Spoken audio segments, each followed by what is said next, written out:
I published my first book, my memoir, The Daughter of the Innocent Man, in 2024. Since then, I have expanded my literary work to include a self-help book, a prompt journal, 2 children's books, and 2 coloring books.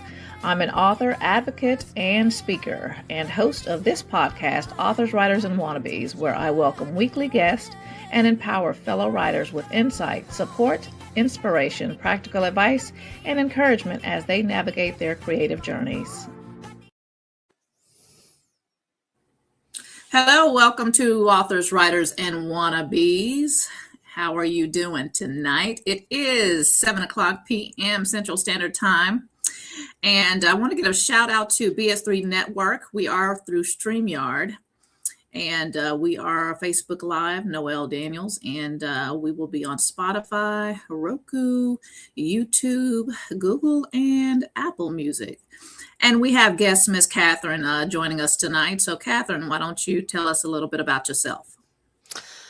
Well, my name is Catherine King, and I have, I turned 50 this year, half a century. So that was quite an accomplishment for me this year. Yeah. And I am an author, but I'm also a mom of 3 adult children. I have taught for probably over 30 years. I've worked as an editor and fact checker for books in the past. And I just really enjoy the writing process and inspiring other writers to do what they do. All right. So Catherine and I had a Zoom call last week, y'all, and the topic this week is writer's block: how to go from stuck to unstuck. So that's what we'll be talking about tonight. And Miss Catherine King, first question I'm going to ask you is, I have it somewhere. So when you hear the phrase writer's block, what's the first thing that comes to mind to you? Writer's block. Well, the first thing that comes to mind, I think frustration would be a word that comes to mind. Right. I think a lot of us, when we get writer's block, that emotion is what's blocking us many times, because we're writing, we know what we want to write, but we can't get there. How do we get to that point? And that frustration ends up being an impediment to what we're doing. Yeah. Do you think some writers and authors self-sabotage themselves? I think so, because they think in their minds, I would say erroneously, that it has to be right the first time. Yeah. I always tell people, like several people have sent me their stuff to read, and I'm just like, just write. Just write. Don't try to edit the first time through. Just get it out on paper. Because that's part of the struggle. A lot of times people, when they write, they want it to be perfect the first time it comes out. Right. And when it's not, they get stuck, or they're just like, well, I don't know where it's going. And so they get really stuck, or they lack of preparation. Some people don't even know where to start, Exactly. And sometimes you don't need to start at the beginning. I'll give you a great example. This third book that I'm writing, I did not start in the beginning. I actually started at the end. In fact, we have this joke. We were like, the character was always meant to die. And what kind of book is this? What genre is this? Historical fiction, paranormal, fantasy. Okay. So we have a little bit. It's a clean and wholesome vampire fantasy fiction, and so with this one, I actually started with a writing prompt that really caught my attention, and then I'm like, I'm going to make this book around this writing prompt. So I started the planning process in the middle, but like in the first book, though, I started from the beginning. So sometimes you just start in the middle and you see where it takes you, and then you fill in the rest. Yeah. So fiction. You like writing fiction? You like writing a lot of fiction books? I lean more towards I guess you could say yes, but I lean towards historical fiction. I like it to be about 75% truth. I very rarely watch or do any kind of entertainment that doesn't have some kind of educational value. I just don't. And so I really enjoy bringing that into my novels, so that when things are there, they're real, like the places they go to, the events they're going into. So when I start into an historical fiction novel that I write, Oh goodness, there's probably like weeks that I go into with research. You Mm. know, how long does it take to get a horse from this point to this point in 1860? You know, how many miles could they even travel from stop to stop and so forth? So I do a lot of research because if you can do the research, sometimes that research gets you out of the writer's block Ah, because you're like, oh, yeah, oh, that's how long it takes. Well, if it took them a whole year to get the money for a ticket on a stagecoach, well, then what kind of people would even have that money? And then you start developing your characters and, you know, why they would even be spending that kind of money. So a lot of it, that research sometimes helps too. so you're saying that sometimes starting at the end is best. Sometimes it can be if you have an idea and you're just like, hey, I want it to get to here. The only Right. thing is I will say that the third book, doing it that way, it was a little more frustrating for me as a writer because I wanted to skip to the good stuff. Right. Right. Like the first half of the book, I'm like, seriously, I just need to get through this and get to the good stuff because I knew where I wanted the characters to be because I had written several scenes throughout the book. And so that was a little frustrating, you know, because for me holding myself back, you know, to get to where I wanted to be. So you said that frustration is one of the things that comes to mind to you. So what other what else comes to mind to you when we say what writer's block? Um, like in regards to like how we feel or how we deal with it. How we feel. Let's go I to how think we feel first. okay, I think anxiety. I think Anxiety, anxiety definitely anxiety, kicks into that. frustration. We get this, we also get this perfect picture. We see everyone else succeeding Right, and we right, we want to be that person too. And right. so we start creating ourselves in the image of somebody else. Like, oh, I'm not writing like J.K. Rowling. So So I, you know, comparison, comparison, definitely. Comparison comparison. is the thief of So we got joy. comparison, frustration, and anxiety. What's one more? Oh wow. Lack of planning. I would Ah, say that's a good definitely one, girl. lack of planning. That's a good one. Because you get writer's block because you don't know what you're talking about. You write about what you know. Even when you're doing fantasy, you write Right. about what you know. But if you don't know anything, you can't write about it. And So well, so starting out with an outline is good. outline, storyboards. I do I've never done a storyboards. storyboard. I got to do a storyboard. What's included in a Oh yeah. storyboard? Tell the audience. Well, I use the Mural app. If you haven't used Mural. Mural app, oh, I recommend it 100%. Mural app is basically sticky notes electronically. You can Okay. color code it. You can put pictures on it. You can do all kinds of things. You can put links and everything, and it's just this wonderful tool Huh. that allows you to put ideas. I can show you a picture what it looks like. It's Oh, kind of cool. do so, please. Okay, So you're saying mural as in Mural? Mural. It is All a right. my daughter actually, from college, she actually graduated with her degree, and when we started planning out the first book, she said, "Mom, you need to use the Mural app." And Uh, I'm like, "How do these you college use kids the" know everything, don't they? Yeah, they do. They do. And I'm like, "Okay, so how do you use the Mural app?" So I was trying to see, how do you share on this? I'm not sure how to share on this presentation. So I know Ba you go to the same link that I sent you because I have to Mhm. add you to the stage. So for you who are listening, we are Facebook Live right now. So she's trying to share an image with us. Um, is it something on your side that says You know, present or invite? I does not I say comments, recording, private chat. It may be simple for me just to show you my war room wall. I'm gonna turn the camera around like really quick. Okay. This is basically the Mural app on my wall. Okay. Okay. Because I printed some of it, and some of it's planning, some of it's like maps and other Oh, images. that's cool. So, but you can do all of that on the Mural app. And so some of the color coding, we do that with character building, Okay. chapter summaries, timelines. Like when we were talking about in the beginning of our story of the first book, we have a hurricane. And so I needed to make sure that they all followed a certain timeline, French Revolution timeline, pictures, inspiration, get it all out there. The Mural app, family trees. If you're doing a series, it's good to have family trees where you can track of like, okay, wait a minute, she had 8 brothers and sisters. What were the names again? So you don't mess them up from book to book. Okay.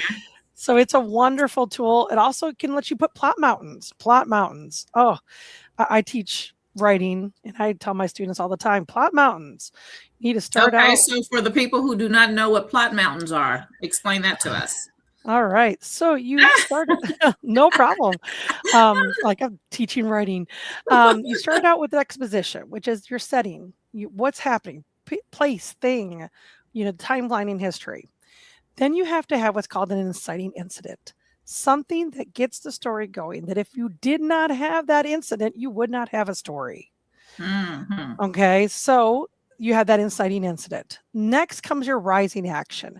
It is all the action that is building up to your climax. Now, in my books, I tend to have a couple mini climaxes and then a really big climax. Okay. So your rising action are all those events that lead up to that climax. Some authors will put that climax near the end of the book. Some of it's in the middle of the book. Most people do it about 2/3 in. And what do you think is best? Because don't you want to get the reader engaged at the beginning? Because if I'm not engaged at the beginning, if it's not interesting in the beginning, then I stop reading the book. Exactly. Well, and that's your inciting incident. Your inciting incident should get them engaged.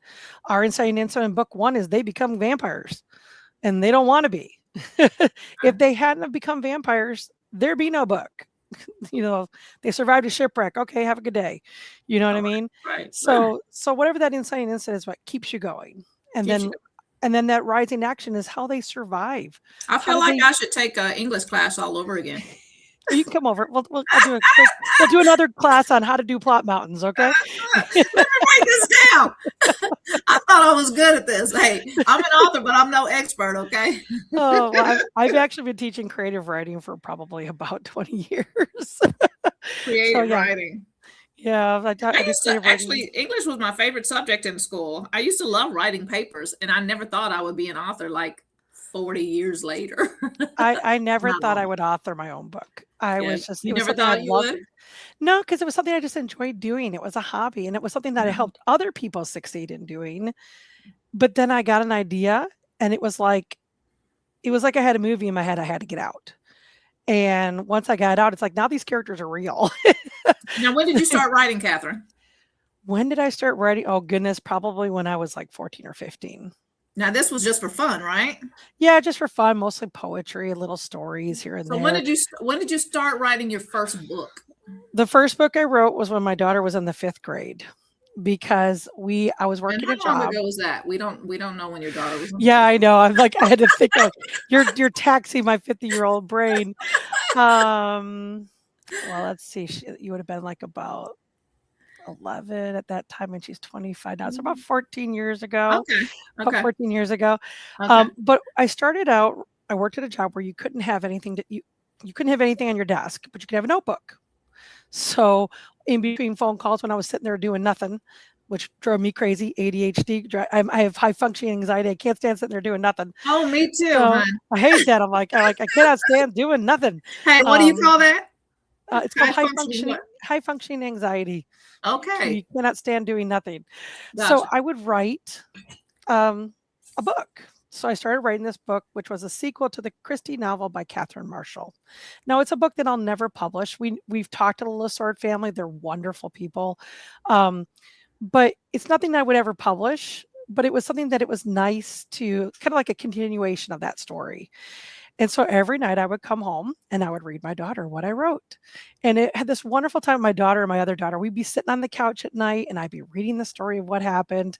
And it is an incredibly bonding moment that we have in our history, and really spurred when we wrote this book. We were doing it again, and my daughter's just like, it's just like when I was younger. I loved it, And so it was just because my daughter and I wrote this book together. I wrote it, she helped with the planning and everything. So it was just a wonderful time to relive that a little bit, and find that same passion that we enjoyed. So that was the first book. Can I ask you why you would never publish it? Whenever you use someone else, it is a continuation of the Christie novel. So you're using the intellectual characters of somebody else. So that Okay. would be breaking the copyright. So if I Gotcha. were to ever publish that, I would need the Little Sword family's approval because those Gotcha. are her intellectual characters. Those are real people, actually. Okay. Yes, the doctor isn't real. She married the preacher in real life. We know, but it is her intellectual work. Even though it has been over 50 years, it's still their intellectual So why property. don't you just So change it to fictional characters? I know that's what everybody keeps saying. They're like, why don't you just Yeah. change it? You know, and I'm like, I know, but I don't know. It's kind of like one of You those. just, yeah. It became one It's of those their things that are story close though, to my heart. right? It is, but the Yeah. story that I wrote is different Uh-huh. because it's again going to a new storyline. I mean, it's still a 500-page novel, but it was just something I may go back one day to it and change it up, like you say. Yeah. But I don't know. It was just kind of like one of those memories. It's like, do you want to mess with the memory or just let it be? You know, Now, how long did it take you and your daughter to write that book? Did that you which one, the current one or that the one? first one? The first one I just wrote, and it only took me about 2 months. The book that I wrote recently, I wrote in 6 weeks. It Right. was, I think I remember yeah, you telling me that. So you wrote yeah. that book, the most recent with your daughter. Yes, I write 90% of the book, and what she does is she contributes character continuity. She'll put in some lines, or we were reading a chapter and she's like, "Oh, mom, there needs to be a tea chapter.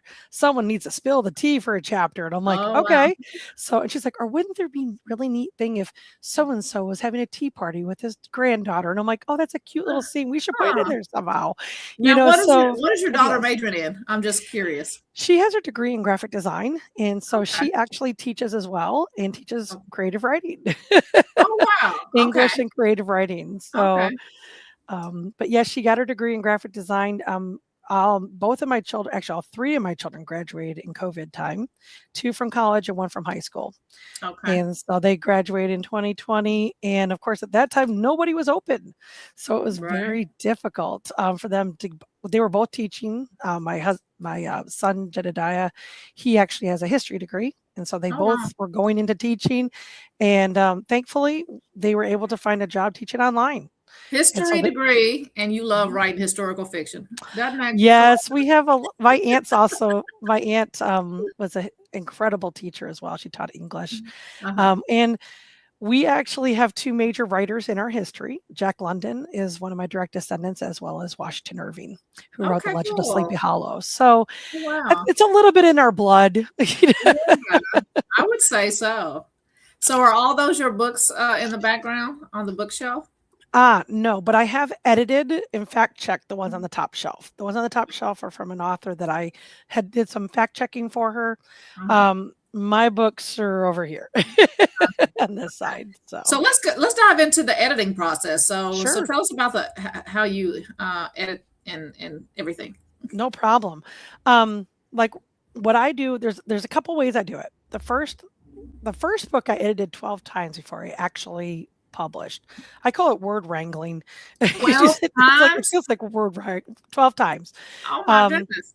and I still find errors. The best way to find an error is to publish it because then you'll find all your errors. Oh heck yeah. Oh heck yeah. But reading it out loud.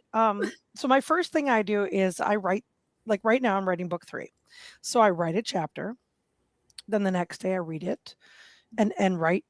I edit it a little bit, Mm-hmm. and then I will leave it. Come back another day later, edit it again, and then I just leave it and go on to the next chapter. And then right now my daughter's reading through it, book 3 with me right now. She's like in the middle of the book, and so I will read it out loud to her Okay. because you will catch your errors more if you read it out loud You will. because you have trained your ear to what is right and what is wrong. And so I will catch things like, oh, I've used the same word twice here in this sentence and things like that. And so I read it out loud. Well, then we finish it and we just leave it for like a month. Okay. And then we come back and read it again. And Okay. you will find all kinds of stuff. And honestly, that's when I put in the breadcrumbs. I put in all these ties to book 1 and book 3 and book 2 and maybe something I want to have in the future in book 4. So I will start adding in all these little breadcrumbs and tie-ins because when you do a series, even if it's standalone, you have to have tie-ins so that if they haven't read book 1, it's okay. You can tell them that there was a shipwreck and they all survived. You know what I mean? But you have to kind of put in the little breadcrumbs that seem annoying, when you're writing it in the beginning. That's why I say just to write. When you first start, just write. You can put in all those details later. Yeah. It's no big deal. So you're saying you finished a 600-page book in 6 weeks? 6 weeks, hands down. Because I started. So did you experience any type of writer's block when you was writing that book? All the time. I would be sitting there going, what would they be doing here? I'd be laying there at night going, okay, they need to do something. What would they be doing here? How do I get them from here to here? Most of my writer's block is planning. How do I get my characters from here to here where it doesn't feel like it's jolting? It flows. And also I don't want the chapter to be stupid. Like, why you shouldn't just have a chapter in there just to have a chapter in there. You know what I mean? There has to have a purpose. Right. And so a lot of mine is okay. And there were a couple of times where I'm just like, well, this book here when I was starting, because remember I started at the end. This one was like, where do I want to go with this? How do I want this relationship to go? And in some of that, once I started with knowing where I wanted the relationship to go, I needed to then look up what happens to a person when they've been abused. These are all the different things that they do. Or when someone goes through the 7 stages of grief. These in book 1, we had the 7 stages of grief. What are those? How are those exemplified in the characters? So doing those character deep dives also help you get out of the writer's block, because if you understand why your character is thinking and acting a certain way, you can create scenarios that he's going to be in. Okay. So do you think writer's block is more about fear or fatigue?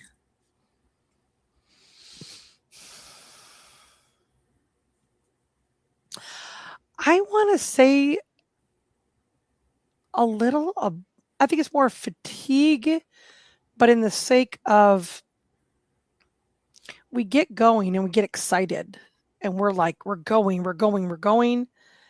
And then we stop like, okay, it's 1 o'clock at night and you got to go to bed. Right. And you get up the next morning and you're like, wait a minute, where was I going with this? Why did I write that? And then you got to go read it all over again. Yeah. And again, and that's why I highly encourage going back and reading the chapter again, editing it a bit, because that helps with the writer's block. Because when you go back and you're reading that chapter, like you're getting excited again, you're building that momentum again. Oh, this is what I forgot. I need to add this in here. Yes. That's what I've done too, because I'm writing a children's youth book for age 9 and 12 about adoption, because I'm adopted. And then I'm writing an erotic romance novel. So I was writing last time I picked up my laptop to write was last week, on my romance novel. I've got writer's block on that first one, on that youth book. And I picked up the laptop last week and I started writing, and I just read it all over again. Right. I think I got 4 chapters in, and I'm going in order this time. Well, I have thus far. Yeah. But I think I'm going to skip a chapter and go to the end, because I got a great ending and I don't want to forget it. See, you got a thing going at the end. You're like, I gotta get there. The good stuff. Yeah. And it's hard when you write romance. I think that is really hard, because the best people are like, well, how do you do slow burn romance? I'll give you the best way to how to do slow burn romance. You write everything you want to happen with the 2 characters. Write it all out. Like write the whole scene out. Now go back and erase it, because he can't have it yet. But it helps you as an author, because what I do is I save it. I'll take it, save it, put it in I have this little folder. It says extra writing. It's an extra writing file for when I can add that in at the end of the story when it's allowed, you know. But I'm like, nope, he can't have that yet. But I need to get it out of my system. I need to give, because as a reader, we want it then. We want them to kiss then. No, he can't kiss for 10 more chapters. Oh my goodness. I'm like, and then I'm gonna have to go to chapter 10. What's the name of chapter 10? Exactly. No skipping. So that's for slow burn romance. That's what you gotta do. But you, as a writer, you almost have to write it just so that you can be like, I'm done. Now save it and put it back in later. You can't have it right now. We take it away from us as well. So, if you are just now tuning in, we are talking about you have joined authors, writers, and wannabes, and our topic tonight is writer's block: how to go from stuck to unstuck. And we have Catherine as our guest, as my guest. So, I wanna dive into why I named this show "Authors, Writers, and Wannabes." I don't think I ever told you. But authors, I believe an author is a person, a writer, who has published a book, whether it is self-published or traditionally published. A writer is one who has began to write a book or write whatever. That's a writer. And then a wannabe is someone who does not know where to start or has asked ChatGPT to write me a book and copied and pasted and published a book. I think that's a wannabe. And some people will get mad, but I think that's the gist of it. we were talking about that in our pre-show thing. And I think, and I teach students, and that is a very big temptation with students. Because, this is what I tell them. I tell them all the time. I said, can it write well? Yes. Can it be a wonderful tool? Absolutely. Yeah. But I want to know what you think more than what it thinks, because what comes out of you is so much better and is so much more worth reading, because you can create things and scenarios in your mind that are so much more impactful that people will just remember for centuries. Way better than a chat GPT can, because a chat GPT is only as smart as the information that's provided to it. Right. And that's why I tell them, like, use it as your tools, use that Grammarly, use those different tools that are out there. Maybe use one as a writing prompt to get you going, but then make it your own, because you can do it. It's that lack of confidence. Right. You don't need chat GPT. You can do this. Yeah. Now, the fact that you want to means you can. Yeah. Now, can you tell, Catherine, when you're grading, you grade papers? Oh, I can tell you right away when it's. Yeah, I was about to say, can you tell when someone has used AI? Absolutely. The first thing you can usually tell is the language, especially they will use words that the student just would not use in their vocabulary. Also, if you're writing, like, I'll say an example, let's say you're doing a Victorian story, a period drama. It'll use words that just wouldn't be used at that time frame, or just are clunky. Or I always tell people, I'll be honest, I work and I listen to stories, and I listen to AI stories on YouTube while I'm working, because then it's this mind-numbing work that I'm doing sometimes. Right. And goodness, there's this like list of 15 phrases that they always say. Looked at her with an unreadable expression. Well, if it's unreadable, why'd you write that? You can tell what his expression is. It's obviously not unreadable because you read it, Right. I mean, he doesn't always have to look at somebody with an unreadable expression. Describe it, please. It's like, okay, you feed ChatGPT or whatever AI tool you're using what you want, right? At least go back in there and change some words up, right? At least read it through and change some words up, Yeah. Now, would you count that as plagiarism? I know that if you use ChatGPT and you do not change it at least 75%, Amazon will catch it, flag it, and you will not be able to publish with Amazon. Oh, really? It's a big thing right now. And a lot of the author groups, there'll be people out there publishing with the ChatGPT, making them their whole book, or whoever it is that they use to create their whole books out of it. And they may get by on a couple books, but then Amazon's program catches it and it shuts that account down, and then they can't sell in that account, and they have to create a whole nother account to sell another book. So you may get by, but they will catch it eventually, and then they'll boot the book off of Amazon, blah, blah, blah, blah, blah. So it's just a risk you take. There are certain keywords. I can tell you, if you're writing any romance, naming somebody Winters Ashbourne. No, I got my own characters. There are some very well-known Winters and AI Ashbourne. characters. Winters, Mrs. Winters, Ashford. There's like a whole slew of them that I'm like, seriously, if I hear those things, I know it's AI because they can't seem to be able to name them anything else. No. Why does the housekeeper have to be called Mrs. Winters? I don't know. So if you're out there and you want to have a housekeeper named Winters, change it. Oh my goodness. So I'm in a lot of Facebook groups, right? How many writers Facebook groups are you in? I'm in about 10. I'd say at 10 to least 15. 30. I'm in At at least least 30. 30. Oh my Yeah. good God. I'm in indie groups. I'm in regular groups, Yeah. writers groups, ARC groups, at least 30. Do you actually spend time like going through those I do. on a daily basis and commenting and posting and stuff? I do. Yeah. I do limit. It's not just self-promotion. I do self-promotion about once every 2 weeks because And I would don't that think be you on need to. editing? Sometimes it'll be on editing. Sometimes it'll be just like, hey, if you haven't checked out a book, you want to check out, Ethical Vampires, here's a book. Okay. Sometimes people are asking like for recommendations for books. I'll recommend ours. But most times it'll be like, what do you think about this? What about this cover? I did one today. They were showing 3 different covers and it was Gods of Spirals. And I'm Okay. like, something about that title is like tripping up my English brain. Gods of Spirals. And I'm like, I just want to say the God of Spirals or the Gods of Spirals. I don't know. There's something about it that's driving my brain crazy. But his cover was really cool. But I'm like, if he picked the one, I would say it was mythical, gothic. I might pick that book up and read the back. But the other one had like this red, almost like red mist background on it.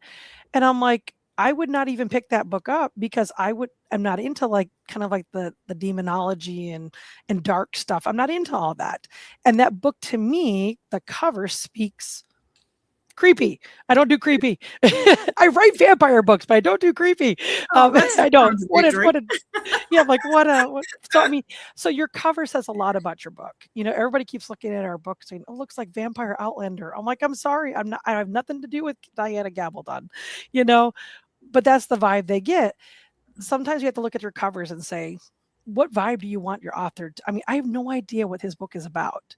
Yeah. But if you chose the red one, I'm probably not going to pick it up. So you have to make sure that your cover matches what your book is about. What your book is about. Yeah. And that was actually given to me advice by another author. Oh, really?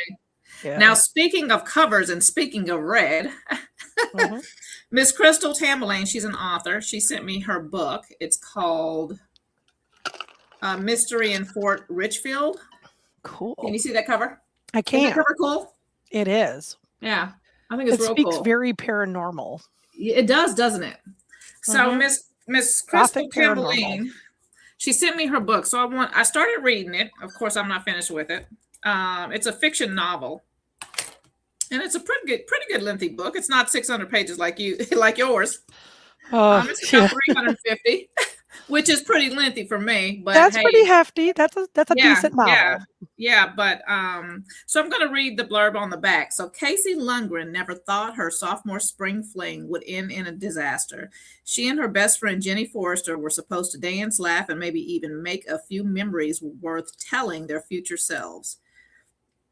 But all it took was one spiteful confrontation with Ellie Mason, the queen bee of Fort Richfield High, for everything to spiral out of control. By sunrise, Ellie is missing. The only thing left behind are whispers, bone-chilling screams in the woods, a glint of amber eyes in the dark, and 2 girls, Casey and Jenny, at the center of it all. Now, 2 years later, in the spring of 2024, the town still remembers, and so does Casey.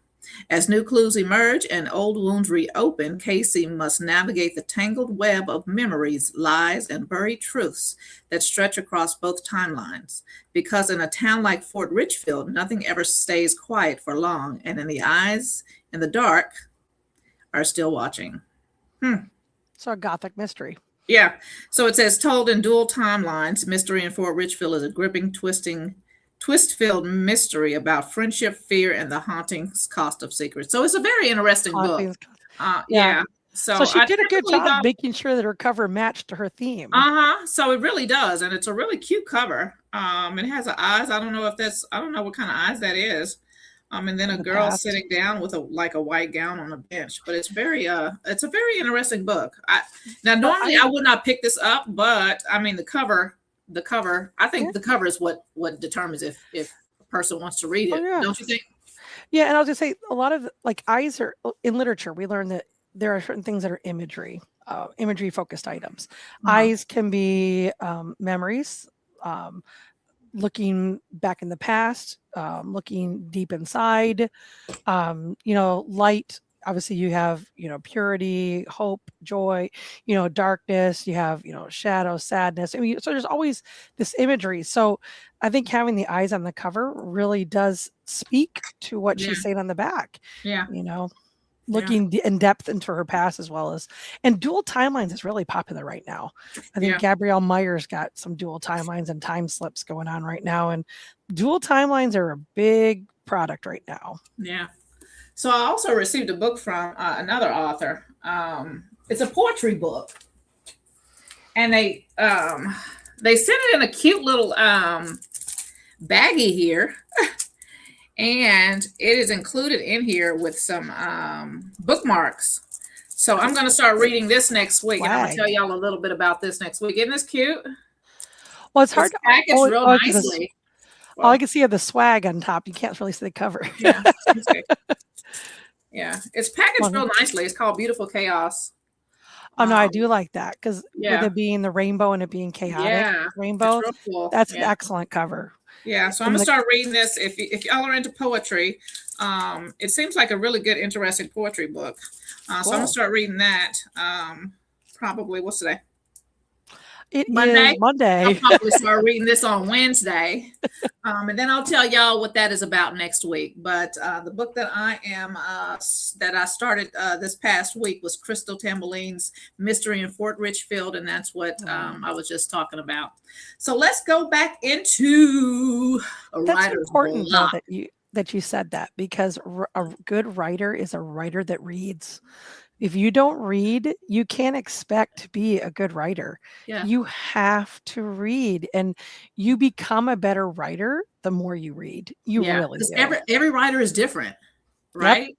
And you may get all of these styles from different writers and put it in your own style, which is wonderful. And I agree, because I think even though I've been writing a long time, my writing style in book 1 is completely different than my writing style in book 3. Yeah. I'm like, I have a lot more dependent clauses in book 3. I'm a very heavy dialogue tells a story kind of a person.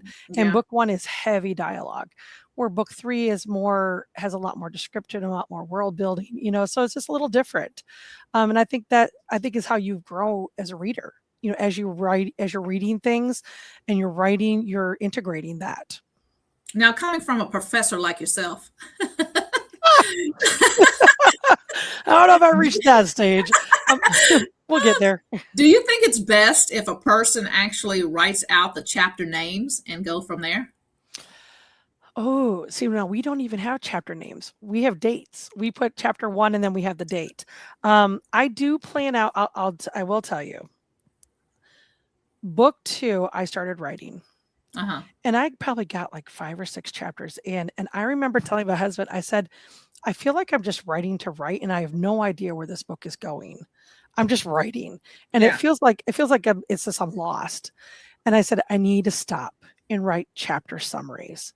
And what I mean by chapter summaries, I use a Mural app. Cannot say enough about it. Mm-hmm. But I use the Mural app and I just write chapter 1. I want William to do this and this and this and this. Chapter 3, Charity's going to do this and this and this and this. And then just kind of like little bullet points of what I want to happen in each chapter. And then when I start to get writer's block, I go back and say, okay, now what did I want to happen in chapter 4? Okay, that's what we're going to do. Now, it may not end. Goodness, I did that for book 3. I think I fell off the timeline somewhere. But I reined it back in. Or my favorite one was I keep like a notebook of like where I think I want it to go. Well, after I finished writing 2/3 of book 3, I went back and read some of my notes of like, chapter blurbs. And I'm like, I like that book better. I need to switch things up. So now, just going back to basics. Yeah. She actually used dates as well, but she named the chapters.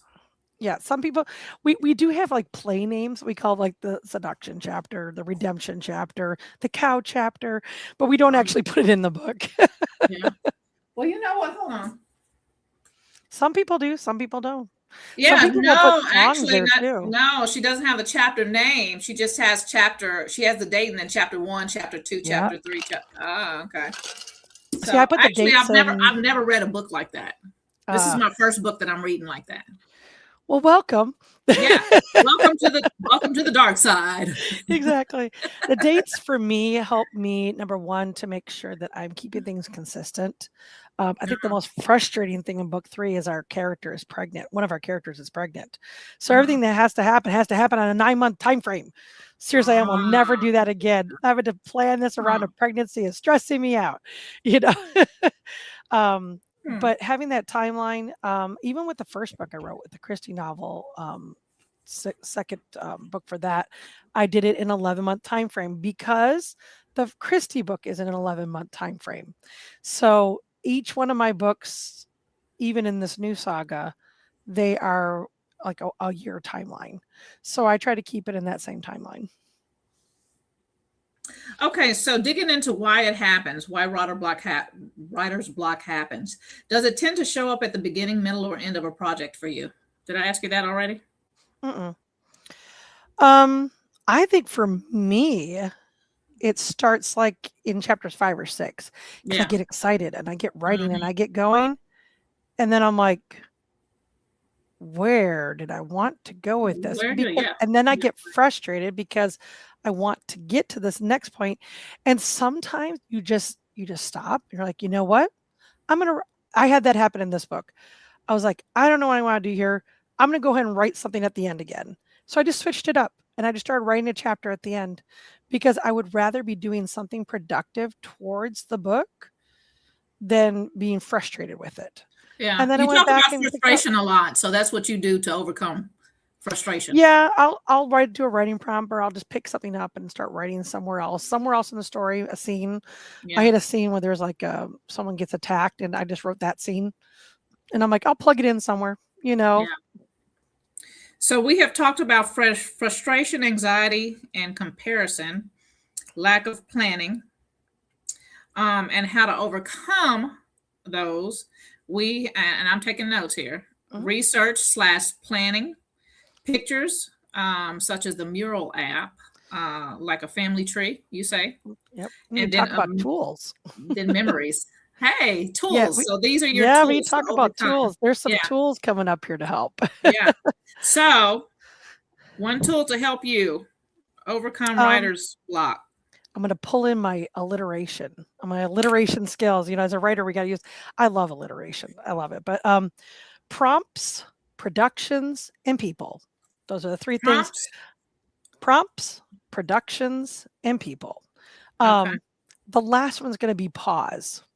Sometimes you just need to take a pause, like you're going in between 2 different works. Sometimes you just need to take a pause, walk away, come back like when you're in a better headspace. Like I'm trying to write 2 different books right now. And I could not do that. And they're on the end of the spectrum, right? You know, I'm like, I know. That's when you started saying that. I'm like, oh my goodness, what polar opposites. See, now that would probably make my brain explode. I'd be like, some poor devotional thing was going to get stuff in there they should never have had in there. You know? I hope I don't add anything in that little child's book that's not supposed to be in there. So do I. Oh my goodness, that would be bad. Yes. But one thing that I do is... That's when I'm going to need you to edit it, girlfriend, okay? Like, no. Oh, goodness. But I do prompts. When I teach, also, I have my students do 8-minute prompts. You write for 8 minutes. You spend 8 minutes going back over it and editing it, and then you share it. Just an 8-minute prompt, 8 minutes. It's called flash fiction is what they call it. Okay. And I use, for myself, I use the Story Engine. It's a wonderful product out there that just came out from some people in Canada. The Story Engine is a product you can buy in PDF form or you can buy in cards. You can use it for teaching. You can use it for writing, D&D, all kinds of stuff. And what it And does say the name is again. I'm sorry, Catherine. What was the story engine, like choo choo choo engine. Story Yeah, Engine? the story engine, and it's storyengine.com. Storyenginedeck.com. Sorry, storyenginedeck.com. I get nothing from them. I just love their product so much. As a teacher, my students excel using this. They love Okay. it because what I do is I show them. It starts out with you pick the card will have 4 different characters on it. Like this one's got a spouse, a next in line, a free spirit, or a farmhand. So Is they this what pick a you were telling character. me about last week? Yes, I Okay. was. Okay. Yeah, so you pick a character, then you pick a problem. Wants to run away with or from or to someone. Wants to finally get an answer from within. Now you got the cards in front of you? I do not. I have it on the screen that I can't share. Oh, darn it. Oh Okay. yeah, I can do it like this again. All right, let me see. It's right here. The story engine. I wish I could get my there we go. Story engine. Look at that. We made it work. There you Okay. go. See, technology is Okay. best there. So you have this, and then you have, and they have so many different genres: dark crafts, fantasy, circuit, sci-fi, outlaws, and gunslingers. So it's not just romance or anything. They got epic fantasy, written in Wow. Dragonfire, all different kinds. Oh, here's one written in Blood and Alibi for detective fiction. Oh, cool. But you get different situations. What is their living situation? How do Huh. they handle their anger? And it helps you when you see these, like, and now they are encountering the issue they cannot agree on. And now one of them is behaving strangely. And so you have to kind of decide, where am I going to go with this? And you get these prompts, and you then explore the prompt and write yourself a little thing. And I have actually put a couple of those into my books by, getting an idea and then running with it. That's very interesting. I like that. I think I'm going to buy that. The PDF, I think the PDFs are like $10. The cards Okay. are $35, so a little bit more, but it's Yeah. a very well-made product. I Yeah. bought the entire pack because I'm like, I wanted to be able to teach all different genres. But it is really a solid product. If you want to be able to be a better writer, it's a great product to get. The other one I go to is historyquill.com. History Quill. They have writing prompts, History writing Quill. History Quill, writer beginners, or beginning. Yeah, I think it's beginning writers or writer beginnings. It has like all different fantasy prompts, all different mystery prompts, and like one says, a tournament where the prize is a wish granted by the gods themselves. Who are the contenders? And so you may not use that prompt, but it may give you an idea of Mm-hmm. what your character might do. Right. Maybe you're just stuck and you're like, in a world where darkness has swallowed the lands, your protagonist discovers the last ember of hope, capable of reliving the ancient light. What quest must they embark on to use it? Well, I may not want to write the Book of Ember. You know what I mean? Right. But you could use that to maybe tweak where you're stuck and be like, well, maybe he's going to go on a quest to find something that would help them to not be so susceptible to the sun. Maybe he's heard something from the local American Indians that would help him. And if he can go to them, maybe he can get their help. Now, see how I use that prompt to now create something in my story. Gotcha. Okay. So you can work it around. Okay. So we got tools. We got prompts, production. Let's go into production real quick. Music. Music. I listen to the tenors, the Canadian tenors, tenorsmusic.com, tenors. Our first book was inspired not by them, but by the thought behind one of their songs. And it was just this concept. I heard the song and I started thinking, wait a minute. What if you did become what everybody was afraid of? Would you want to live forever? I'm like, I don't know if I'd want to. And if you did want to live forever, what time of history would be the hardest to do this? To be this? What time of history would it be hardest to be a vampire? And then we went to the next level. What jobs would be the most difficult? What kind of people? Like we have a father who was an orphan. What kind of people would make it very difficult to be a doctor? How do you bloodlet people in the 1790s and you're a vampire? And you, Mm, if you want to still live and you still want to be a doctor, how do you do that and be a vampire? mm. One of ours is a preacher. He's like, did I fall off of God's timeline? God has a purpose, and I preach that God has a purpose, but I don't ever die. So we started with the thought behind why that song was created, and it inspired an entire novel. Okay, cool. So That's songs. cool. That's cool. I was right. I was actually listening to a song after you and I talked. I was listening to a song on the radio, and it was a very sensual song. So I actually added some of that into that romance book. So that was cool because I never even thought about, hey, like watching a movie, getting an idea from a movie or a song. Yeah, you have to be careful always when you do songs or productions of movies that you don't take any of their intellectual properties. Like, Oh, of course. I would never want to pattern, like our book is not patterned after tenors.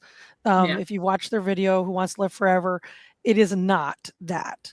But it's the thought behind that, the thought behind Right. the words they were singing. Of course, they didn't write that song. It's a copy. But Hmm. there's another song that they sing, and it's all about this winter time, and they're dancing around the Christmas tree, and he's remembering his wife who's passed away.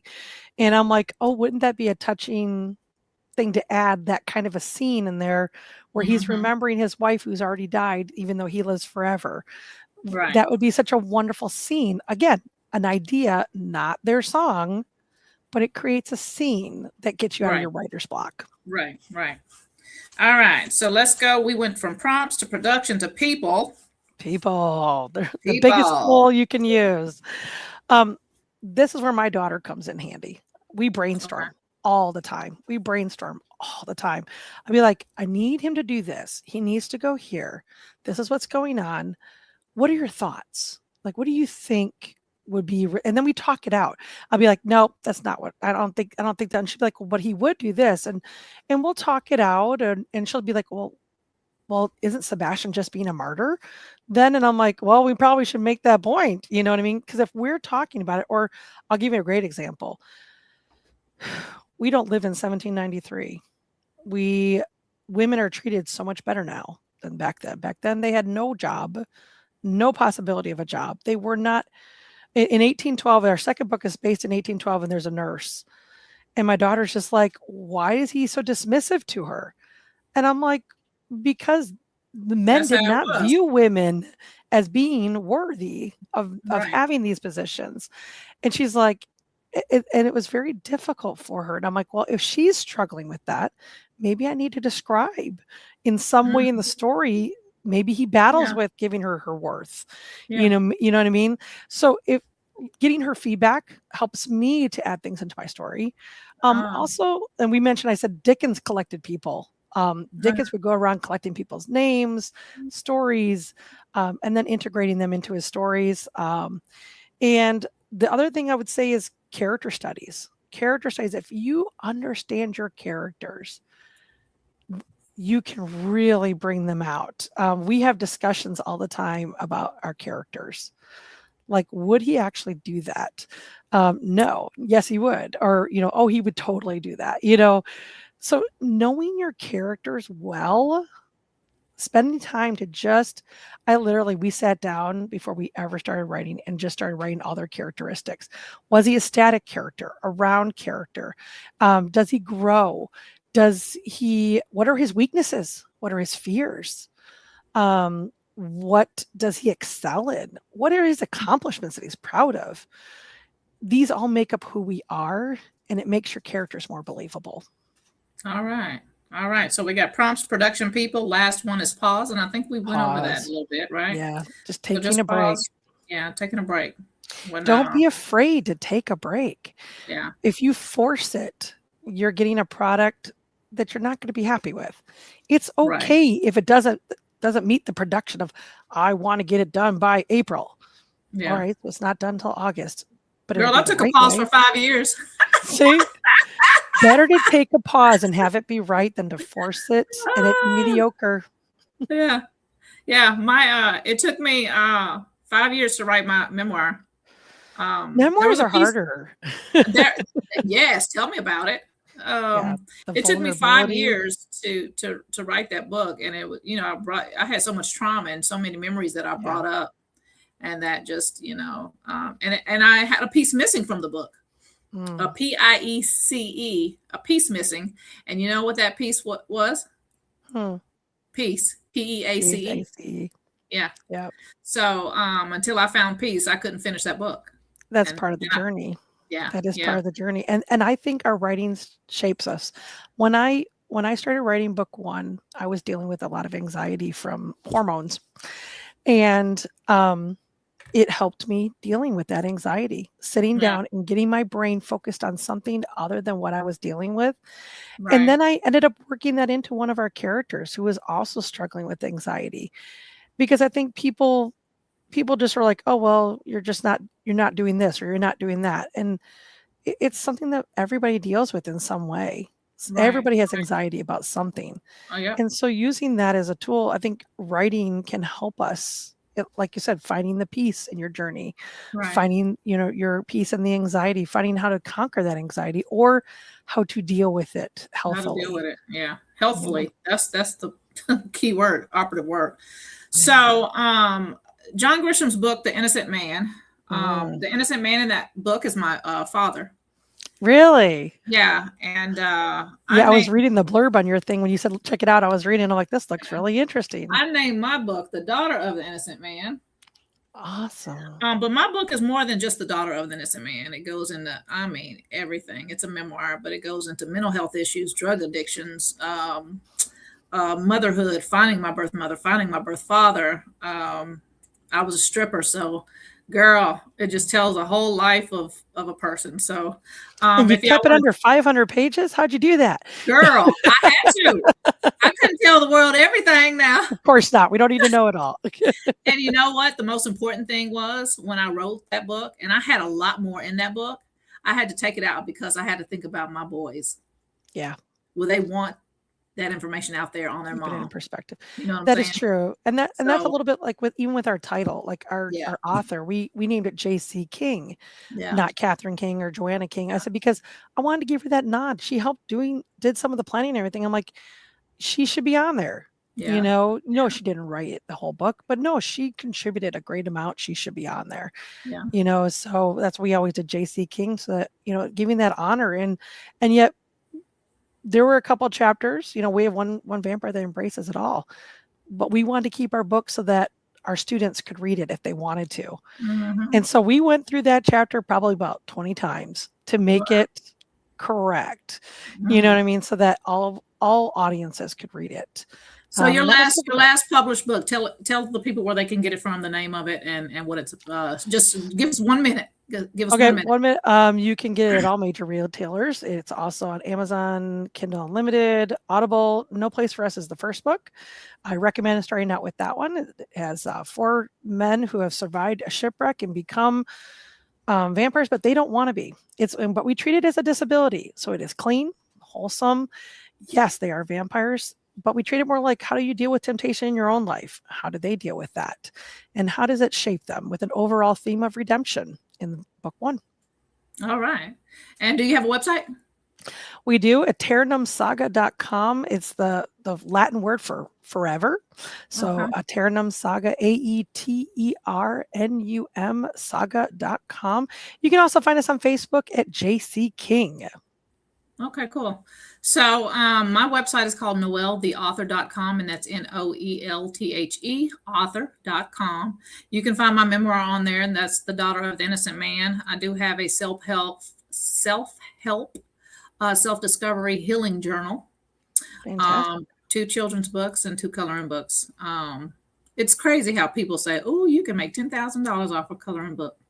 I'm like, what do you think? Because I ain't made hardly nothing off them coloring books, girl. Well, we all need to color every once in a while, but there's a lot of them out there right now. Oh, goodness, that is so funny. So you can find us Facebook Live every Monday at 7 p.m. Central Standard Time. You can find us on Roku. You can find us on YouTube. You can find us on Spotify, Apple, I do believe Google. And the title of our show is authors, writers, and wannabes. Ms. Catherine King, I do appreciate you coming online with me tonight and sharing your insight on writer's block. Is there anything that you want to add? I think most authors need us to remember, as you're wanting to get into writing, the advice that someone told me: you will not become rich on your first book. You probably don't break even to your second book. By your third, you start making money. And that is really solid advice. We get really hopeful in our first book. It's going to make a million. We're selling wonderfully right now. Yeah. But we're on our third book. Yeah. You got it. It's a long marathon. Don't give up. Just keep doing it. You know what? One thing I can't stand is when I read people, I just wrote a book, but I don't want to make any money off of it. I'm like, what did you write it for? For self-help. To deal with my anxiety. Oh my goodness. Who doesn't want to make money off of their production? I thought we'd sell 10 copies. I really did. And we have sold 50 books last month. We went to a show this last weekend and sold 30. Cool. It really is just taking off. But I really thought we'd sell 10 to family and friends. I'd be happy with just a copy. Yeah. You know, it's been wonderful. Yeah. It's been a blessing. My thing is I wanted to write this book to help others, to help other adoptees, help people that have gone through mental health issues, people who have struggled with addiction, people who, absolutely, people who, it's for anybody, people who have had anybody serve in prison for a wrongful conviction. You know what I'm saying? So, so that's what my book is about. But and that is called The Daughter of the Innocent Man again. Miss Catherine, I do appreciate you coming online. It is our time and we do have to go, but catch us next Monday at 7 p.m. Central Standard Time on my Facebook Live. And that is Noelle Daniels. Good night, y'all. Good night.